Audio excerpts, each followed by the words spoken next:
प्रणाम, नमस्कार। बहुत स्वागत है आपका उस कार्यक्रम में जिसका नाम है हे प्रभु आनंददाता।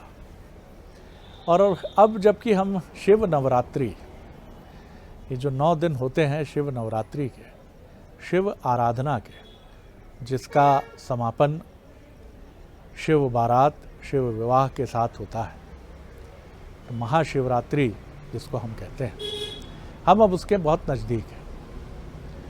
तो हमने भी ये चिंतन किया, कुछ आपके सुझाव और विचार भी थे, कुछ हमारे विद्वान वक्ता जो हैं उनका भी ये परामर्श रहा कि क्यों ना शिव तत्व पर 2-3 हमारे जो एपिसोड हों वो एकाग्र हों और शिव पर जितनी बात की जाए कम है। आदिदेव, देवों के देव, महादेव, अब ये सब विशेषण शिव के साथ क्यों जुड़ते हैं? सरलता की कोई सीमा नहीं, औघड़ तत्व की कोई सीमा नहीं। देव और ईश्वर के साथ हम जिस तरह देखते हैं कि नाना प्रकार का भव्य स्वरूप हमारी आंखों के सामने खिंचता है, वहीं शिव का स्वरूप देखें तो वो सिर्फ उतना ही जरूरी, और वो भी प्रकृति से लिया उतना ही धारण करते हैं जितना बहुत आवश्यक है। चाहे वो बाघांबर हो या भभूत हो, चंद्रमा है, विराजमान है उनके मस्तक पर, जटाओं में गंगा है। और सबसे महत्वपूर्ण बात है कि उनकी पूजा पद्धति भी बहुत सरल है। आप एक लोटे में जल ले जाइए, बिल्व पत्र चढ़ा दीजिए, बेर मिल जाए कहीं तो उसमें प्रसन्न है। और सबसे महत्वपूर्ण बात है कि धतूरा और धतूरे का वो कांटे नुमा जो फल होता है वो चढ़ा दीजिए, उसमें अत्यंत प्रसन्न है। पूजा का कोई ऐसा क्लिष्ट विधान नहीं है कि इन सारी चीज़ों को सहेजिए, इतनी सारी वस्तुएं एकत्र करिए, इन मंत्रों का जाप करिए, हवन में इन सारी चीज़ों की आवश्यकता है। कहने का मतलब है कि शायद शिव बताते हैं कि ना मुझे आडंबर पसंद है और ना जीवन में आडंबर होना चाहिए। सरलता की पराकाष्ठा ये है कि भस्मासुर जैसे दैत्य यही कहते हैं कि मैं जिसके सर पर हाथ रखूं वो भस्म हो जाए, और जब वरदान मिल जाता है तो कहते हैं क्यों ना प्रभु मैं आप ही से टेस्ट करूं, इसका परीक्षण आप ही से आरंभ करूं। और शिव फिर विनोदी शैली में उसको ये भी कहते हैं कि चलो तुम मेरा पीछा करो, और विष्णु से कहते हैं कि अब देखो आओ जरा मैदान में कूदो। शिव का स्वरूप इतना व्यापक है कि चाहे हमारे जिनको हम आदिवासी कहते हैं, तो आदिकाल से इस धरती के संरक्षक हैं और प्रणाम है उनको, जिन्होंने प्रकृति के साथ साहचर्य के अद्भुत तालमेल को आज तक निभाया है और हमेशा निभाएंगे। उनके प्रिय भी शिव हैं। दुनिया के अलग अलग देशों में भी ऐसा दावा सामने आता है कि यहाँ जो देव हैं उनका शिव से कोई संबंध है। तो आखिर शिव तत्व है क्या? और इस समय जबकि हम शिव आराधना के एक अद्भुत पर्व की तरफ बढ़ रहे हैं, ये जानना बहुत ज़रूरी है कि शिव तत्व है क्या, शिव आदिदेव क्यों हैं, महादेव क्यों हैं, और शिव का स्वरूप और शिव की अनुकंपा किस तरह मनुष्य को मिलती है। बहुत सारे प्रश्न मेरे मन में भी हैं। सीधे चलेंगे भगवत गीता के अध्येता, मानस मर्मज्ञ प्रोफेसर डॉक्टर सुरेंद्र बिहारी गोस्वामी के पास। प्रणाम कर रहा हूँ गोस्वामी जी। आज शिव तत्व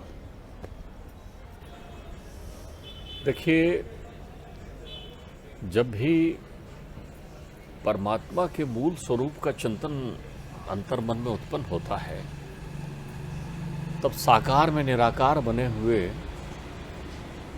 वो परम तत्व मेरे चिंतन में आ जाते हैं, जिनके मन में रामत्व है, जिनके मन में, मानस में, हृदय में रामत्व विद्यमान है जी। तभी तो वहाँ से कुछ प्राप्त करके तुलसी ने मानस नाम रखा, क्योंकि किसके मन में विद्यमान थे? वो शिव के मन में विद्यमान थे। अनंत ध्यान मग्न बैठे हुए शिव हमेशा अपने मन में रामत्व को रखते हैं। जो तत्व उनके हृदय में विद्यमान है वो रामत्व है। राम जिनकी पूजा कर रहे हैं, जो परब्रह्म परमेश्वर हैं, वो जिनकी पूजा कर रहे हैं और सतत जिनका चिंतन कर रहे हैं, जिनका ध्यान कर रहे हैं, वो शिवत्व हैं। तो शिवत्व के 2 स्वरूप हो गए। शिव के हृदय में रामत्व है और राम के हृदय में शिवत्व है। वाह, ध्यान रखिएगा, वाह, दोनों तत्व विद्यमान हो। क्या बात है, बहुत सुंदर। तो एक रूप के दो स्वरूप हो गए। तो जब उनका चिंतन मेरे अंतर्चित्त में उत्पन्न होता है तो मैं देखता हूँ जो साकार में भी निराकार है और निराकार में भी साकार है। जहाँ द्वैत भी है और अद्वैत भी है, जहाँ द्वैत अद्वैत में परिणत हो जाता है और जहाँ अद्वैत द्वैत बन जाता है, वो शिव हो जाते हैं। ध्यान रखिएगा। शिव तत्व की प्रक्रिया में देखिए, शिव पुराण में एक बड़ा अच्छा वर्णन है। श्रीमद् देवी भागवत में एक सुंदर श्लोक है, जिस श्लोक को लोग जो हैं विस्मृत कर जाते हैं। कितनी सुंदर बात की है। विशुद्ध ज्ञान देहाय त्रिवेदी दिव्य चक्षुषु श्रेय प्राप्त निमित्ताय नमा सुमार्थ धारणे, जो केवल कल्याण देने के लिए अमृत धारण करके रखते हैं। चंद्रमा को उन्होंने अपने मस्तक पर धारण किया है, क्यों? बोले इसलिए कि कल्याण हो सके। जो जटा रखते हैं, क्यों? कल्याण हो सके। दर्शन दे देते हैं, क्यों? कल्याण हो सके। जो केवल कल्याण के स्वरूप हैं वो शिव है। शिव के स्मरण मात्र से मुक्ति हो जाती है। शिव के स्मरण मात्र से अंतर्चित्त में जैसे ही आप सती तो कहती है मैया सती को जब ज्ञान प्राप्त हो जाता है और जब वो दक्ष ये विध्वंस के पहले योगाग्नि में समाहित होते रहती हैं, तब अपने पिता को कहती हैं, आप जानते हैं आपने किनका अपमान किया है? जिनका एक नाम ले दें, कोई शाह बोल दें, ई बोल दें, वाह बोल दें, कुछ भी एक शब्द बोल दें, अरे कुछ ना बोलें तो जिनका केवल चिंतन कर लें और संसार संपूर्णता से प्राप्त हो जाता है, त्रिलोक, उस शिव का अपमान आपने किया है। ये संशय से विमुक्त होने के बाद सती को ज्ञान प्राप्त होता है। जब तक संशय में थी शिव तत्व को नहीं समझा, और जब शिव तत्व को समझा तो अपने पिता को समझा रही हैं कि पिता, जिनका केवल स्मरण मात्र से ये चिंतन कर लेने से हो जाता है। शिव की एक और विशेषता, बहुत सारे लोग कहते हैं कि मैं भगवान को कैसे मानूं जब तक वो मुझे दर्शन नहीं देंगे। शिव ही एक हैं जो सहज भाव से आपको दर्शन दे देते हैं। अगर आपके अंतर चिंतन में श्रद्धा उत्पन्न हुई, और श्रद्धा आते ही कभी भी वो अपने स्वरूप का दर्शन आपको करा देते हैं। ऐसे अनेकों अनेक कोटि जन हो गए हैं जिन्होंने शिव के प्रत्यक्ष दर्शन किए हैं। कहीं भी भ्रमण करते हुए, कहीं भी चलते हुए, कभी भी स्पर्श आपको कर देते हैं, वो शिव है। उनकी कोई अपेक्षा आपसे नहीं होती। शिव की एक विशेषता और है, शिव सांसारिक तत्वों में रमे हुए, संसार में रमे हुए जीव जंतुओं के प्रति इतने संवेदनशील हैं, जैसे एक अत्यंत लाड़ करने वाली महतारी होती है। एक महतारी जो अपने पुत्र को अत्यंत लाड़ करती है, वो उसकी हर जिद मान लेती है, हर जिद। तो माँ से अधिक जो अपनी संतान को प्रेम करते हैं वो शिव है। वो कहते हैं तुम मांगो, तुम्हें क्या चाहिए। बाकी देव तो देखते हैं मनदर्शी उरंकरयु गर्भ तर भारू कृपा सिंधु मन दीख बेचारू, वो देख लेते हैं तुम्हारा कल्याण किस में होगा, मैं वही दूंगा। तो आपने कहावत बना दी है, देर है अंधेर नहीं। उनके यहाँ देर है लेकिन अंधेर नहीं, पर इतनी देर है कि आपको प्रतीक्षा करनी पड़ती। शिव तो तुरंत देते हैं। दातार ऐसे हैं, खाली देवता नहीं, असुर भी जिनकी पूजा करते हैं वो शिव है। देवता तो करते ही करते हैं, असुर जिनकी पूजा करते हैं वो शिव है। शिव की एक परम विशेषता ये है, वो मृत्यु लोक में ही रहते हैं। हमारे सहज स्पर्श की विषय वस्तु हैं। ध्यान रखिए, मृत्यु लोक में क्यों रहते हैं? क्योंकि मृत्युंजय। मृत्युंजय क्यों है? क्योंकि काल उनका सेवक है, और काल उनका सेवक है तो महाकाल है। आप ध्यान रखिए, तुलसी ने लिखा है, कालम महाकाल कालम महाकाल कालम कृपालम गुणागार संसार पारम न तो हम। तो वो लिख रहे हैं महाकाल कालम कृपालम, तो वो काल भी जिनके सेवक हैं। तो ऐसे सहज तत्व वाले शिव, जिनके ध्यान मात्र से मनुष्य अपने अंतर चिंतन को शुद्ध कर लेता है, वो शिव मृत्यु लोक के देवता है। लोग अपने जीवन में अमृत ढूंढते हैं। अमृत का अर्थ होता है हर वो सिद्धि जिससे वो सुखी हो जाए। आप क्या चाहते हैं? किसी के पास पहुंचते हैं, आप अनवरत जीना चाहते हैं, अनंत जीवन चाहते हैं, स्वस्थ होना चाहते हैं, भौतिकता चाहते हैं, तो जो कुछ भी आप चाहते हैं वो शिव है, वो शिव ही चाहते हैं आप। अमृत का अर्थ होता है जो शिव हो। अमृत का अर्थ होता है जो शिव हो। तो शिव कभी अमृत नहीं चाहते, तो शिव क्या चाहते हैं? आपके विषय ले लेते हैं, विषपान करते हैं। वो आपके जीवन के दुख ले लेते हैं, वो देवताओं के कष्ट का हरण कर लेते हैं, वो विषय विष का सहजता से पान कर लेते हैं। तो संसार के संताप को हरण करने वाले एकमात्र मृत्युंजय हैं। वो सहजशील हैं, सहज समाधि में विद्यमान रहते हैं। आपको ये ना हो कि भाई मुझे आवाज़ लगाने में पता नहीं गोलोक से, ब्रह्मलोक से, महरलोक से, सत्यलोक से, तपलोक से, स्वर्गलोक से, जनलोक से आने में कहीं देरी हो जाए उन्हें, तो कहते हैं पुत्र मैं यहीं कैलाश में रहता हूँ। कभी हमारी चर्चा हुई थी तो मैंने आपसे कहा था बहुत सारे लोगों के घर में लिखा हुआ रहता है जो स्वर्गीय हो जाते हैं उसके बजाय वो लिखते हैं कै, कैलाश कै कै, तो उसको उनसे पूछो तो कैलाशवासी कह देते हैं। कै का अर्थ होता है मुक्ति। तो जो मुक्ति के धाम में रहते हैं वो शिव है, कैलाश में विद्यमान रहते हैं अनवरत रूप से। और वहाँ करते क्या है वो अनवरत यही प्रक्रियाओं में।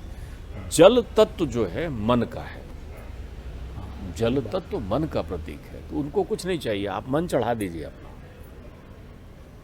उनको कुछ नहीं चाहिए, मन चढ़ा दीजिए अपना। ध्यान रखिएगा जितने भी संसार चक्र में बने हुए हैं, आप पृथ्वी को गोल देखते हैं, आप जितने भी लोगों ब्रह्मांड में जितने भी लोगों की व्याख्या करते हैं सबको गोल ही लेकर आते हैं ना।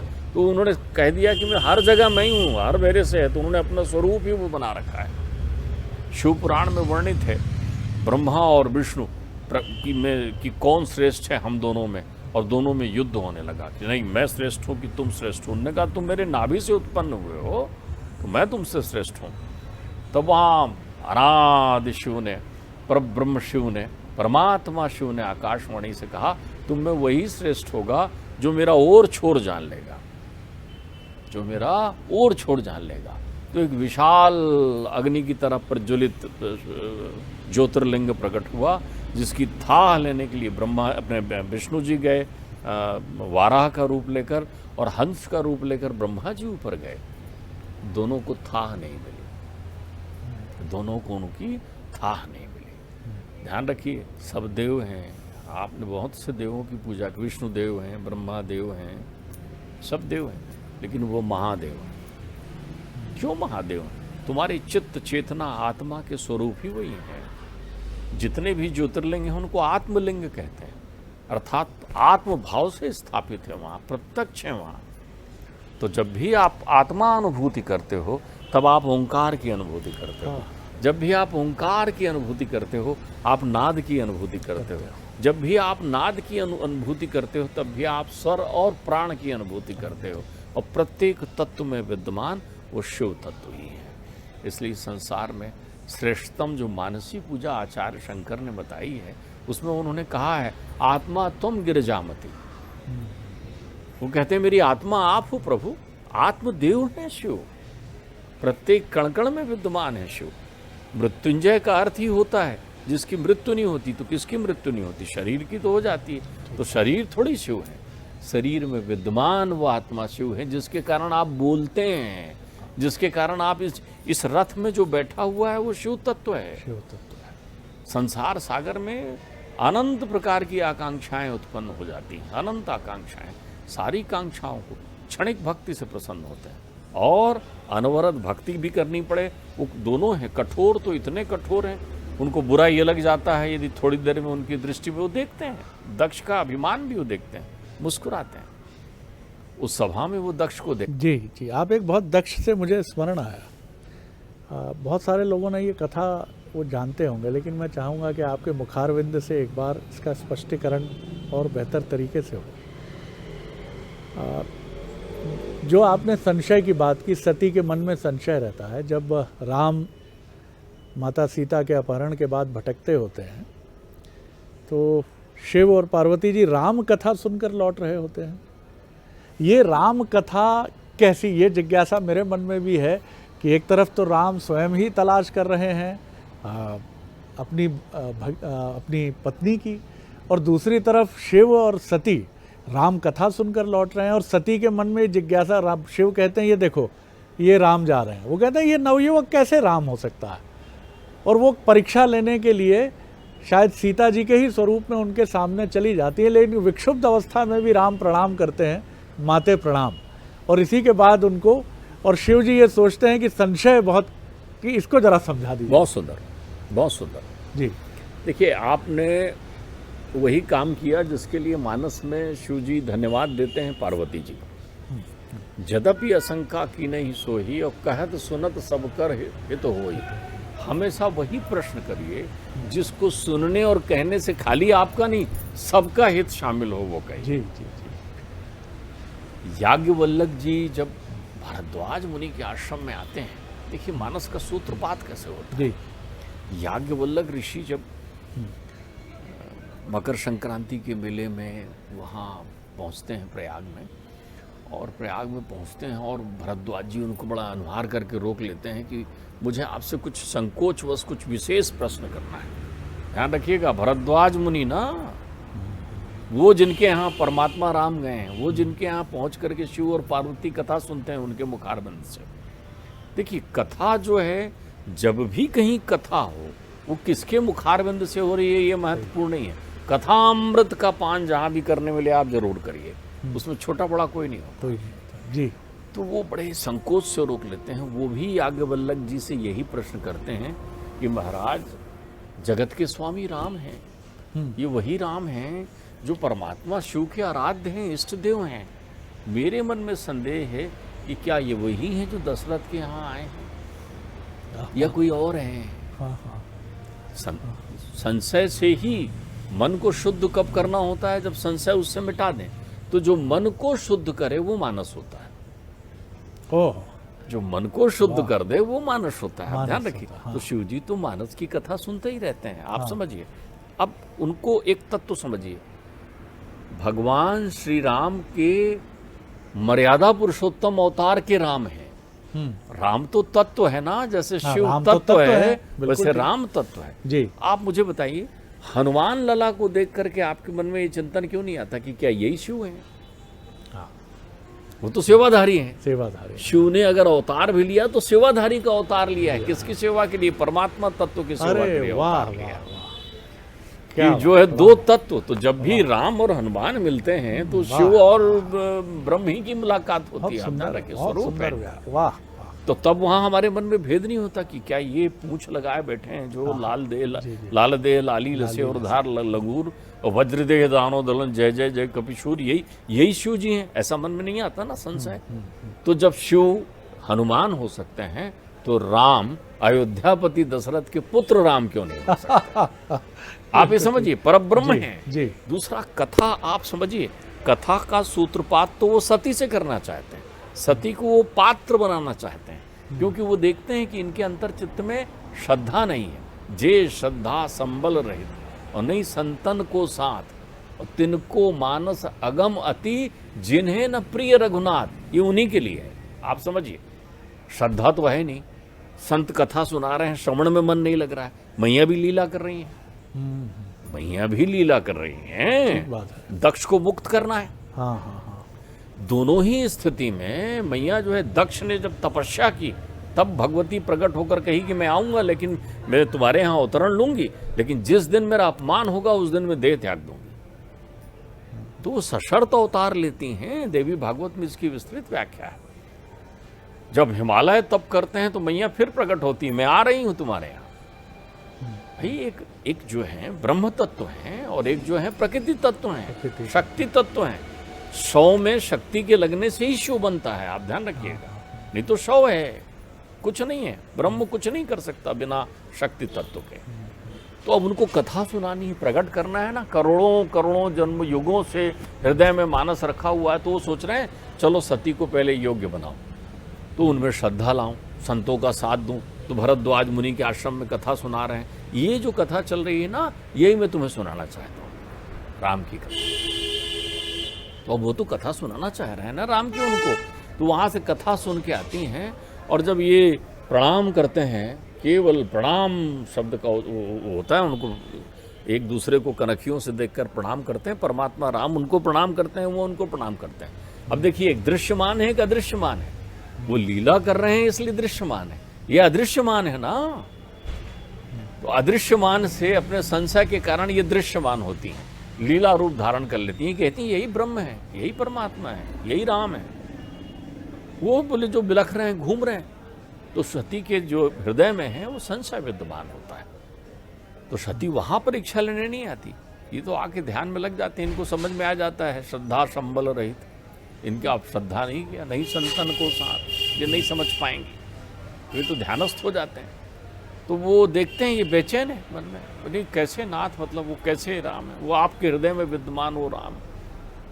तो उनको कहते हैं अगर तुम्हें बहुत असुविधा हो, तुम्हारे मन का संशय न जा रहा हो, तो तुम जैसी चाहो वैसी परीक्षा ले लो। वो ये नहीं कहते कि तुम ये रूप धारण करके परीक्षा ले लो, वो चाहते थे कि मैया किसी और विधा से परीक्षा ले ले। ध्यान रखिए, एक बड़ी अच्छी संतों का गूढ़ रहस्य है, अनेक संत कथाओं में ये गूढ़ता विद्यमान है। नारद जी मिलने जाते हैं मैया पार्वती से, दर्शन करते हैं, शिव जी नहीं होते।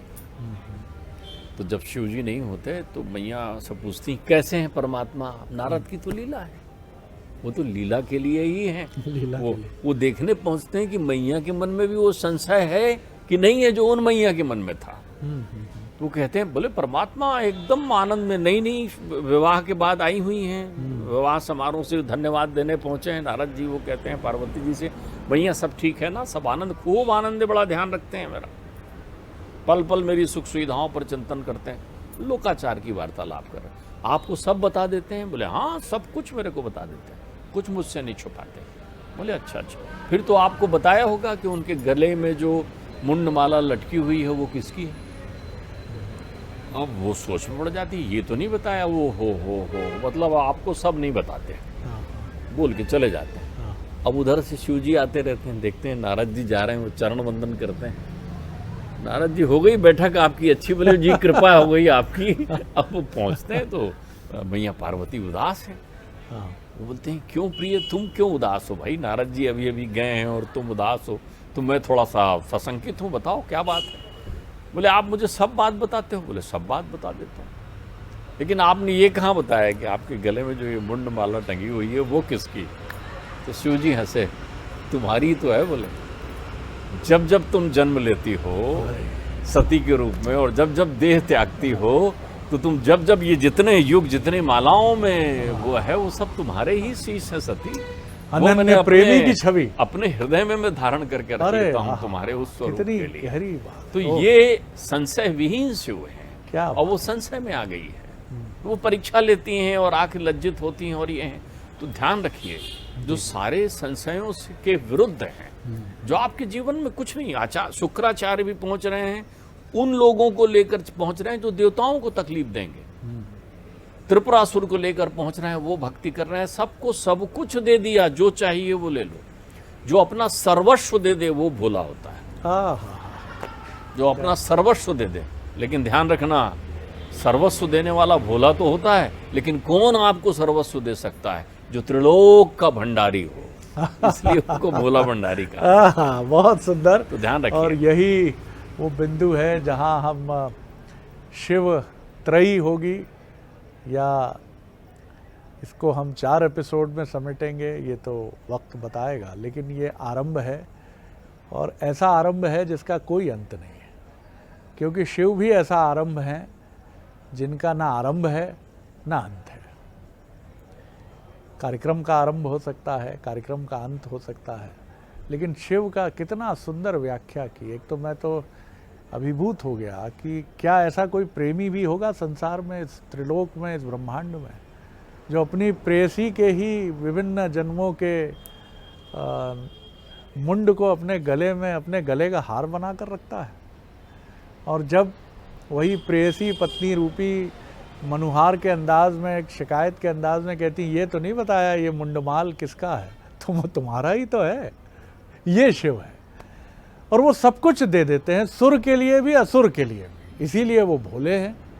लेकिन वही भोला, कितनी सुंदर बात डॉक्टर गोस्वामी ने कही है कि वो त्रिलोक के भंडारी हैं, केयरटेकर हैं, उनका संरक्षण है त्रिलोक का, इसीलिए उनको देने का भी अधिकार है। और ये बहुत सुंदर बात मैं समझ पाया कि रामत्व और शिवत्व एक ही सिक्के के 2 पहलू हैं। रामत्व शिव के मन में राम है, और राम के आराध्य शिव है। कितनी सुंदर बात है। देखिए ब्रह्म और प्रकृति का कितना अद्भुत समन्वय है।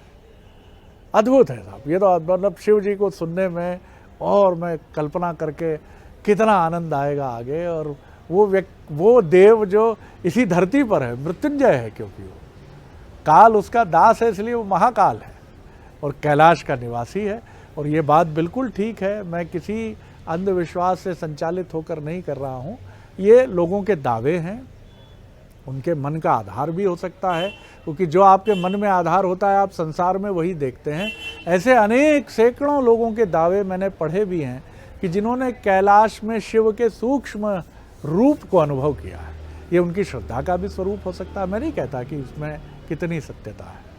लेकिन जब प्रत्यक्षम किम प्रमाणम जो बात कही जाती है, जिसने मन से जिसको अनुभूत कर लिया उसको किस प्रमाण की आवश्यकता है। बहुत सुंदर गोस्वामी जी, आनंद आ गया पहले एपिसोड में ही, और बहुत रुचि से हम आगे शिव तत्व पर आपकी व्याख्याओं से परिचित होंगे, अभिभूत होंगे। तो आनंद लीजिए, महाशिवरात्रि अब बहुत निकट है, तो शिव आराधना करने के साथ जो सनातन परंपरा के अनुयायी है, और ईश्वर का सभी स्वरूप एक ही है। आप विराट स्वरूप में जैसा देखते हैं वैसा ही दिखता है ईश्वर आपको।